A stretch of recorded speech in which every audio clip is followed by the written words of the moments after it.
સુરત શહેરમાં કાળઝાળ ગરમી યથાવત. સુરતમાં હીટવેવની આગાહી વચ્ચે પ્રાણીઓ માટે વિશેષ વ્યવસ્થા.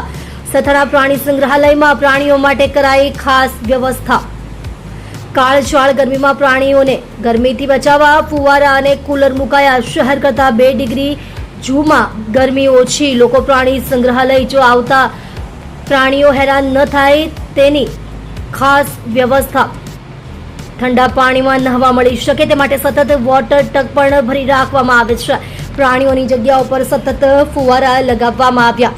વાઘ, દીપડા, રીંછ સહિત તમામ પ્રાણીઓને ના ફુવારા ચાલુ રખાયા. ગરમીમાં પ્રાણીઓ પણ ફુવારાની મજા માણતા જોવા મળ્યા. કાળઝાળ ગરમીમાં લોકો પ્રાણીઓને જોવા પહોંચે છે. આપ જોઈ રહ્યા છો ગુજરાતની સૌથી પહેલા ખબર આપતી Surat express news channel. Director Rajesh Manglani સાથે. મેમ, આપનું નામ, ડેઝિગ્નેશન?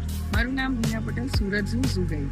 મેમ, કઈ રીતની ગરમીને લઈને વ્યવસ્થા કરી છે કે લોકો મોટા પ્રમાણમાં આવી રહ્યા છે? હાલમાં દિવસે દિવસે જ ગરમીનો પારો વધી રહ્યો છે. એને કારણે પ્રાણીઓને અહીંયા ખાસ કાળજી રાખીએ છીએ. જેવી રીતે કે વાઘ છે, દીપડા છે, સફેદ વાઘ છે, વિવિધ પ્રકારના રીંછ છે, પક્ષીઓ છે, ઓસ્ટ્રીચ છે, એવા પક્ષીઓ અને પ્રાણીઓમાં અમે ફુવારાની વ્યવસ્થા કરી છે. આ ઉપરાંત જે પ્રાણીઓના બહારના વોટર ટબ છે અમે રેગ્યુલર ઠંડા પાણીથી ભરીએ છીએ.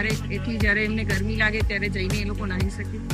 આ ઉપરાંત અમે એ લોકોને ફૂડમાં જે આપીએ છીએ વેજીટેબલ્સ અને ફ્રૂટ્સ, એમાં જ્યુસી ફ્રૂટ્સનો વધારે ઉપયોગ કરીએ છીએ, જેથી કરીને શરીરની અંદર પાણી જળવાઈ રહે. અને પાણીની અંદર, પીવાના પાણીની અંદર દરેક એનિમલની અંદર અમે ઇલેક્ટ્રોલ પાવડર આપતા હોય છે.